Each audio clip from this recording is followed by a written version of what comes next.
Yeah, I don't know what to say, but man, I am so sorry to be meeting with you you're good. again, dude. This is just obviously the worst case scenario, but I Sure. appreciate you meeting with me, man, again. Yeah, no problem, man. You know, as much as you feel it, I feel it too. As a tutor, you know how I am. Yeah. It's not a great feeling because I feel as though I failed you. So, Oh, um, dude, but the thing is like it's such a weird thing. I was telling you I was met with Dr. Williams and he was saying like honestly, I don't know if I would have ever expected this given like your grades over the past 2 years, given that you were showed readiness. And given that like you were with Daniel, like a tutor, like I just would never have expected this to be yeah, like a thing for you. And yeah, I mean, I don't know. I don't know. I can't even tell you. I wasn't nervous on the day. I sure. felt I did our strategies on the day. Yeah, No. yeah. So, I know you've taken some days, obviously, to think about it and things like that, but you know, short kind of talk about it. It happens, man. I'm not just saying in this scenario, right? I think I've talked to you briefly about it, but everyone has obstacles dealing with medical school, right? This just happened to be yours. And I don't know if I would do anything different, like tutoring wise, or for you to go into this test. Um, it's kind of like if I were to give you this test 10 times, right? I would say 9 out of 10 times the situation doesn't happen, right? Yeah. There's always, I'll probably say if we were doing out of 100, probably 95 out of 100 times, right? This wouldn't happen. So then, kind of what happened in that 5%, it's hard to say, right? Because you were by far one of my best students, I would say, out of this group, I would say. If you're talking about like questions, like not even the score itself, right? If you're talking about working through questions, how much you studied, how hard you worked, right, strategy wise, and then you add in the factor that, yeah, I mean, you were killing it towards the end, right? Yeah. Like I really getting, was. yeah, set above 70%, right? Because remember, you came to me at around like a 54. So 20-point increase on a raw percentage score, which is significant, right? As you already know. So, you know, it's hard for me to pinpoint like exactly what happened on test day. Of course, I wasn't there with you. Of course, you tell me that you weren't nervous, you're doing the question strategy. So, this result is extraordinarily surprising. Um, because I had students that took that test with, that were like right on the border, right? Meaning that I was like nervous for them and they ended up passing, of course. Not to say, I'm just saying compare and contrast that I would No, yeah. never predict this. But with that being said, right, don't get too, how do I say this? Get too sad about it, I would say, right? Don't get too depressed about it. Just an obstacle that, you have to kind of overcome, and you'll bounce back just fine. Doesn't make you Yeah. see me, and doesn't make me see you any less, or your good friends are not going to see you any less like that. And Um, that was a big thing that I was really, and I think that is more just a big thing for me just in my own head. I was really yeah, scared that from here on out, it's like Isaiah's just slightly less above. I'm like, yeah, I don't think I am. I think that I'm yeah, at the level of anybody who like takes this exam. I don't know. I hate this is like kind of what it is. I yeah, even for and Dr. Williams is telling me like they don't happen to tell any of the rotation, the clinical directors that I failed. They'll just be like, hey, here he is now. yeah, And so I mean, I have a lot of questions just for you because obviously you are a physician. You may have a better idea than I would sure, about like career future, like for yeah, me, yeah, things. But yeah, man, I think that the biggest thing, and it may have came down to this, but one thing that I would do on and this is embarrassing to say now, but obviously we're in that position. One thing I would do is on my practice exams that I would take, I would take the exam, but occasionally I would get a question that I was like, oh, it's rather this or this. And I would be so confident. I'm like, I'm actually like 95% sure it's this, but I just want to make sure. And so I would look at my book right here, like while I'm taking the exam. And yeah, if I'm wrong, I'd be like, dang, I probably get that right next time. And then I'd click the right answer. yeah. Um, and No, for sure. so I would probably add 4 points every single time that I did that. I mean, given that's probably like 8 questions a time that I would do out of the 200. And in the moment, and the thing is, I did this all of med school, like from the Yeah. beginning of anatomy to step, and it never really hurt me. Like I've always felt for me, it was Yeah. more of a confidence issue. And again, I showed readiness for the CBSE. I made a 66 on that, and that's kind of Yeah. what I was expecting to make, around a 67 to a 70. Yeah. Um, and so I don't know, maybe that had something to do with it, that I didn't like mimic test day 100%. Sure. But I don't know. Yeah. I mean, I would say that I would say that it's not a horrible thing. I would say it's not going to dictate too much, but I would say that, probably going around this time around, you do everything kind of ironically, by the book, right? Yeah. For your test day. So that's a slight change. It's not going to be a huge thing. Um, but yeah, I mean, key thing is, this time around, I mean, what would you do? I guess, okay, besides the thing that you told me, of course, what do you feel as though you would like to do different this time around versus the next time? Man, that's what I don't even think I need to do anything different. I feel like Hmm. I feel, and this is just again, I feel like I was ready. Like I feel Yeah. like I should have passed. And Yeah. that's the worst part about it. I feel like if I were to come in and like I don't think I'm gonna pass, I don't know if I'm gonna pass, and then I failed, I'd be like, well, okay, I can work on this. Yeah. I just feel like I was ready. And Yeah. No, for sure. it's very frustrating because the good news is I only have to delay one rotation and I Yeah. can start right back up again like everybody else. Sure. But man, this just it just sucks, you For know? sure, man. 100%. I understand. I understand your feelings for sure. You won't be the first, you won't be the last that this kind of situation happens, Yeah. of course. Um, but I do have to say it's how you bounce back. Okay. Yeah. Just focus on bouncing back because a lot of the stuff that you're going through, the emotions, etc., really the resilience of who you are as a person, how you're going to be as a physician, are the ways that you respond to it. Okay. Yeah. I think that because we're in medicine, I think we've talked about this a lot. There's a lot of intense self-criticism. Okay. It's innate in all of us, right? Um, and I would say that it didn't, for me, right? If you're talking about like as a tutor and things like that, I mean, I've been doing this for a long time. It took me a while to, like when I first started tutoring, probably my, fourth year medical school, I had this perspective. I'm just telling you both sides, right? Over time. Hmm. My first perspective is like, oh, how do people fail, right? That was my first perspective, right?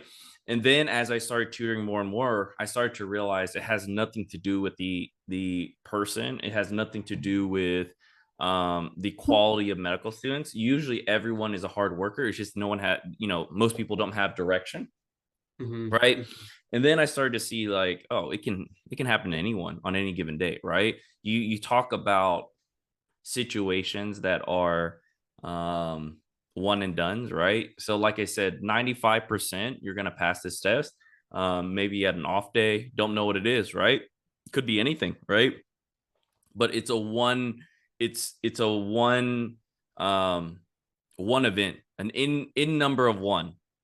You know what I'm Hmm. trying to say? Hmm. Like, but if you were to give me all your CBS scores over, the 2 months, I'd be like, oh yeah, this guy is ready for the next stage of medical school, right? But unfortunately, right, you have an in number of one. And that day, right, you don't know what happened that day because you don't get the questions Yeah. back. You don't get to see what the hell happened, right? You get a pass or a fail. Okay. So with that being said, right, um, as a tutor, and kind of also working with you as a friend, I would say that you have to kind of say, all right, it was probably a fluke, right? I'm going to work just as hard, if not harder, this next time around, right? Get my score up as high as I can, right? Just work, work, work, and then just run it back.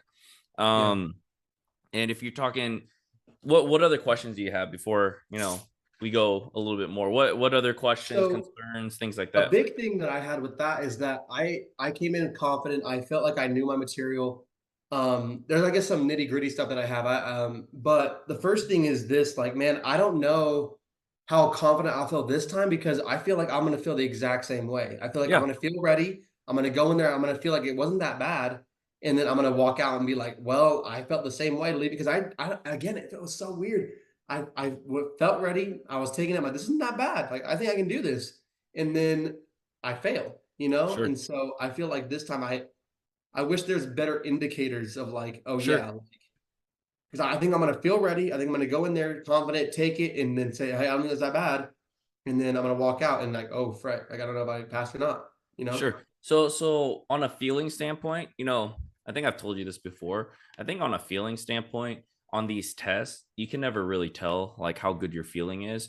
I think the only thing that we can do different this time, or kind of on that aspect, is you just work harder, right? You try to fill in more gaps than before, Hmm. right? Hmm. And you still have that confidence going in, right? You don't change that, right? You have the same mentality, you do the same thing that you've been practicing, all this stuff, right? And however you feel after the test again, to me, that feeling is very difficult, like I said, right? Because I think they've done good studies on this for standardized tests. The correlation of how well you felt during your exam has no correlation at all with how you actually score. Oh, So just so you know, right? So people that said they did really well, right? They scored okay. People that said, "Oh my god, I feel like I failed," did really well. So it's all over the place. There's really no good correlation on feeling of how well you do on a test versus actual like results. So with that mhm. being said, right? You just come in when you take the test, you come in with the same confidence, you come in with the same kind of, "Oh, I know what to do," test taking strategy, and you take it. Um and kind of, you see how the result is after, right? Because as I said, right, the feeling of how well you did on a test is not really reality of kind of what it is. So Mhm. you kind of just kind of say, take it with a grain of salt, right? um that's why I don't dwell too much about how well my students felt, because a lot of my students that say, "Oh my god, I feel like I failed," or Yeah, et cetera, right? It doesn't really correlate to much. I'm trying to Yeah. figure out what I can do differently for this next exam, and I feel like it's just going to be, like you said, filling in more gaps, and then it Yeah. may just be as simple as taking it again. Yeah, Um, for sure. I think, to be honest, I think that, when I look at kind of, our situation, kind of where we in, we might have been in kind of a one-off situation, which, kind of sucks to say, but, um, we just have to study for it, kind of get into the mindset again, right? It's still fresh though, at least, right? All the it stuff is is. still there for you. It's not going to go very far. And then just focus on practice, practice, practice, and then just rerun it, I would say. Do Um, you think that it's following this schedule again, the one that you gave me, like the 40 questions, read 10 pages, 10 pages, 10 pages, and then just well, doing it again? yeah. So what I would recommend is actually, now you're kind of in the fine tune standpoint. So I would say that I wouldn't reread first aid and pathoma. That's not going to be efficient of your time. You've already done that multiple times. The best way to do this is that you make a list. It's kind of like when you were towards your test. Make a list of kind of, diseases, diagnoses, concepts that are specific towards what you want to fill in. And then we just do that for the whole 4 weeks, right? Do questions, 120 questions, read those paragraphs, read those pages that are a little bit kind of hazy for you, refresh.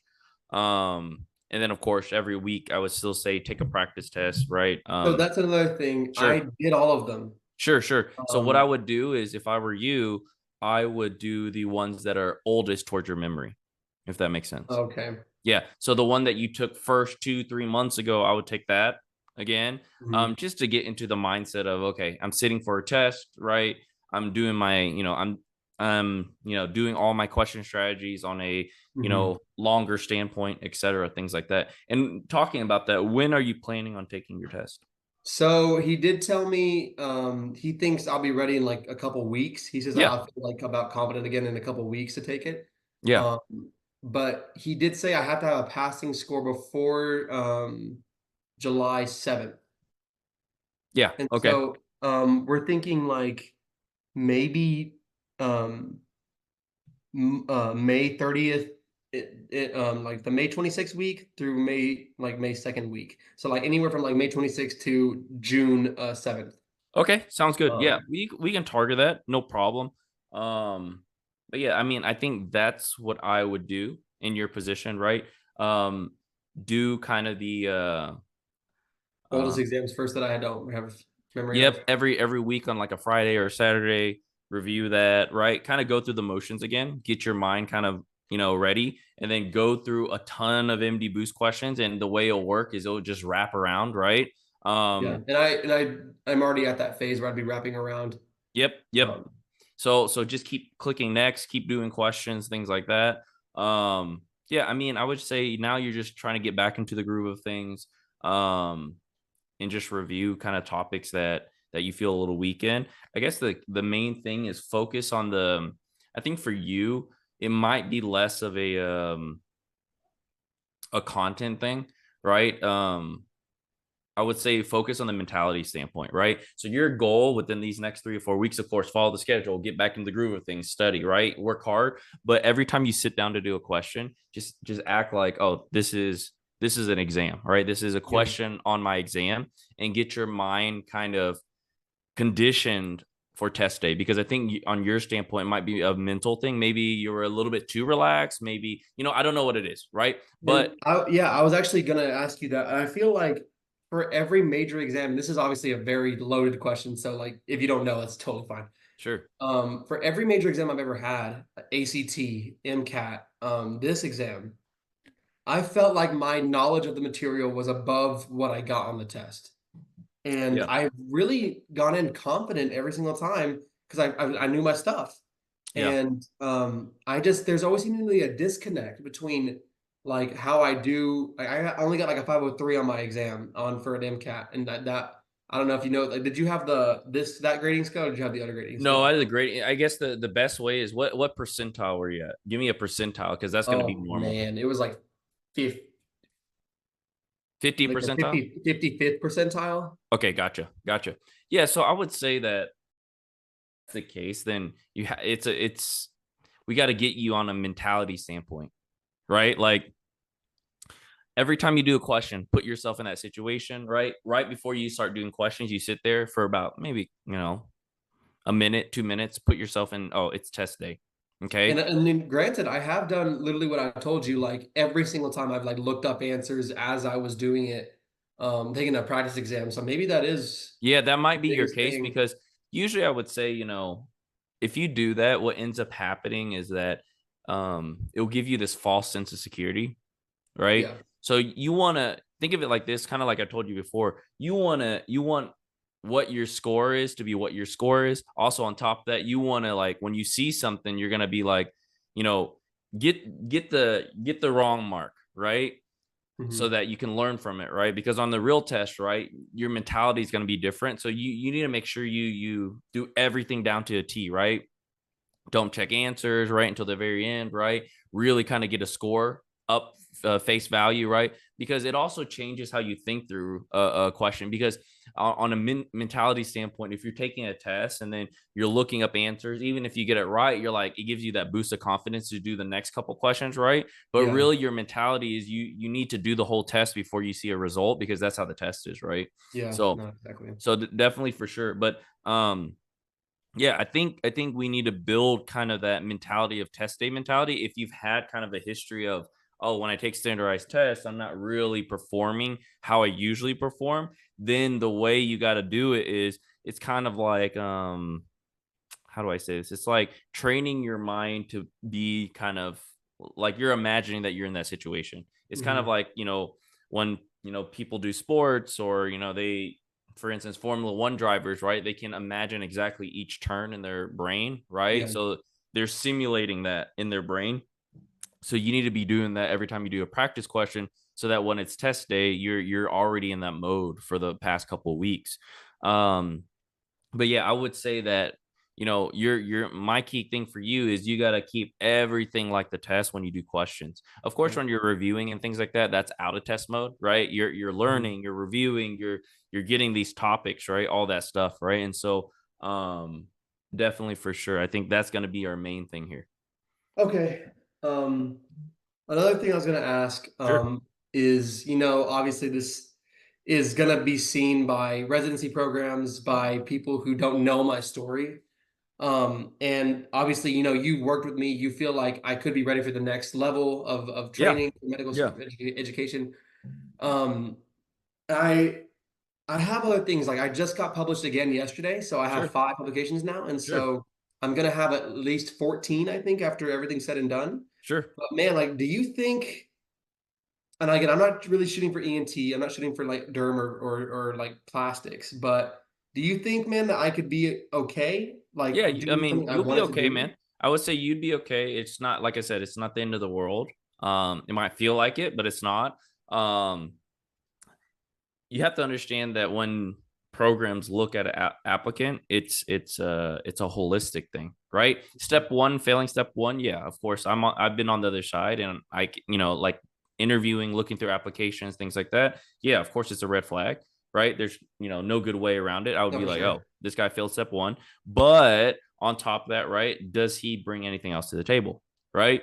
Um, what do I mean by that? Okay, does he have research? Did he do really good on step two? Right? Because think of it Yeah, like you have to think of it where if I'm sitting and looking at an applicant, right, for something, let's just say something competitive like ENT, right? Step one, I'd be like, oh, he failed. Then I'd be like, right? Like you're a little hesitant. But then if I give you a chance that I'm looking through the rest of it, and I'm like, oh, he scores super high in step two, right? He has a bunch of publications. His letters of rec are amazing, right? I'm going to give it him a makes it chance to easier to interview. forget about it. Yeah. But of course, if you fail step one and you don't bounce back, right? It's like, okay, you had a mediocre step two score, right? Sure, you have research, right? Because you need some kind of standardized test to show that you have made it up, right? Hmm. So, in that sense, right? Like, it's not, like I said, it's not the end of the world. It's kind of how you bounce back to it, right? Um, And that's what Dr. Williams is telling me. He said, honestly, right now, I feel like you're gonna be fine for step one. He said that you're probably gonna pass it again. I mean, pass it when you take it again. But I would say, dude, like, um, focus on step two. Like that's your ticket yeah, back. If you do well on that, like it makes it a lot easier to forget about step one yeah, failing. yeah, yeah, for sure. I mean, have people failed steps before in the past, even when they're scored and they bounce back? Yeah, 100%, man. Um, it's just like I said, everything is part of your story, right? Sometimes it's not as smooth, right?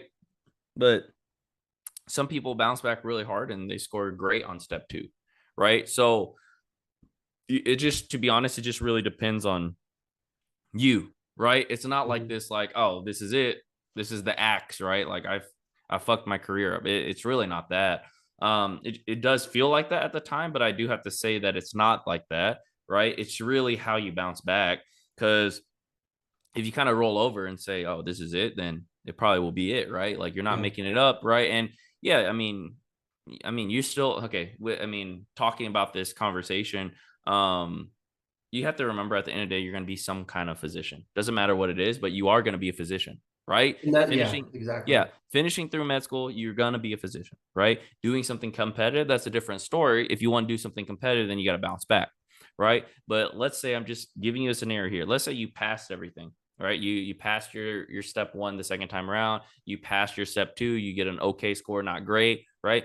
And you graduate medical school. You're going to become a physician, right? Period. That's all there is to it, right? So with that being said, I mean, like the reason why I keep mentioning this is I think that, you know, being in your shoes, right? And well, not being in your shoes, but I'm saying like seeing kind of how it is in your shoes, and also like other students have gone through what you've gone through, right? Because you have to remember that I've tutored students that are second times too, right? I've, tutored many students, right, across the whole board, right? So with that being said, all my students, regardless of kind of their situation, they're all happy, doing well, right, doing fine now, right, because I've tutored for so many cycles, Yeah. right? So I've seen kind of the outcome. But one of the key things on an acute setting like right now is to really kind of say, hey, like you got to personally let this go, right?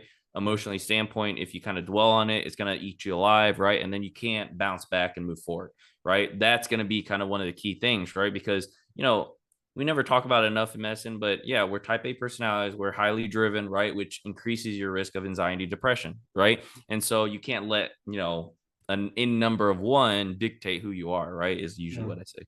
Yeah. Dude, yeah, and I do agree with that, man. Like firstly, like I believe in God, and I feel like there Yeah. is a reason for this. I feel like if I was meant to pass it, I feel like I would have passed it. But I don't know, and I feel like you're right. There's a story to everything, and I feel like, um, again, I have my health, I have my family, I have my friends, I have a lot of things that are more important than just a Yeah. passing score on step one. And so I do like only see myself being a physician, and I'm gonna be a physician. And that's again like even if that's just like and again, I'm totally okay with the idea of fan med. I'm totally okay with like Yeah. internal, whatever like I want to be, but I can be. I'm just happy to be a physician. But yeah, man, I just, the idea of like, I wish I had choices a lot more. And so, Yeah. I mean, you still have, I'm just telling you, you still have choices. All the doors can still be open as long as you bounce back, you study hard, you do well in step two, you do well in your yeah, rotations, you get good rec letters, you have research, all this stuff, right? It's like it's a holistic application, right? And yeah, ironically speaking, right? I mean, I keep mentioning this because in your position you don't you're focused on kind of, oh, I failed, right, all this stuff, but you have to understand that like even people that passed and they're moving on to kind of the next thing earlier, like starting rotation, stuff like that. When you're doing anything competitive or mildly competitive, you never feel like it's enough. That's what I'm trying to yeah, explain to you, right? Like you see this as like, oh my gosh, right? But you have to understand, like, giving you an example for his classmates there, right? Doesn't matter what they do, right? You always feel like like I said, everyone like has you're their own doing well. obstacles. Yeah, everyone has their own obstacles. Um, yes, they passed step one. Now they're studying for step two, right? But it's never, it's never like anyone ever feels like, oh, I'm in a good position. You know what I mean? And so, with that being said, I mean, that's why everyone has their own story, whether it's, oh, I don't have enough research, or, oh, I didn't score high enough on step two, or, oh, I didn't make a good impression on the attendings, or, oh, I didn't, there's always something, right? And Yeah, so, this just happens to be your obstacle, yeah, right? Like that's what I'm trying to explain to you. It's not there's no picture perfect route to get to where you got to get to. You know what I'm yeah. trying to say? So as That's long as encouraging. That's encouraging for sure. yeah, But and it's unfortunate. Obviously, this is a big one to be sure. like, dang, I wish I Sure. didn't have this obstacle. But nothing I can do about it now. Yeah. Let's just go ahead and move on. Kill it this next time. Yep. Like get ready for step two, like or early, like get ready for it. Like Yeah. good Yeah, for habits built.